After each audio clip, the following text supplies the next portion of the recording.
वर्तमान वक्तव्य में एक बड़े आतंकवादी षड्यंत्र का खुलासा बताया है, जिसका लक्ष्य अयोध्या के राम मंदिर और देश के संवेदनशील धार्मिक एवं राष्ट्रीय स्थलों को निशाना बनाना था।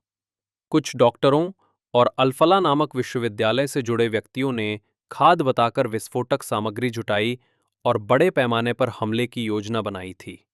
आरोप है कि इनका बाहरी कनेक्शन टर्की में बैठे एक हैंडलर कोड नेम उकासा और संभवतः गल्फ देशों से वित्तीय सपोर्ट से जुड़ा था। योजनाबद्ध तिथियां 25 नवंबर और 6 दिसंबर, जिस पर मंदिर का कार्यक्रम और उच्च पदस्थ आगमन तय थे। साथ ही 26 जनवरी और अन्य राष्ट्रीय धार्मिक अवसरों पर हमले करने की बात सामने आई। देर से या तत्क्षण पकड़े गए संदिग्धों में कई डॉक्टर हैं।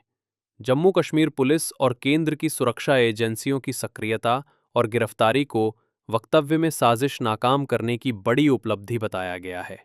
दिल्ली में हुए कार ब्लास्ट और उससे जुड़ी पड़ताल को भी इसी रैकेट से जोड़ा गया है।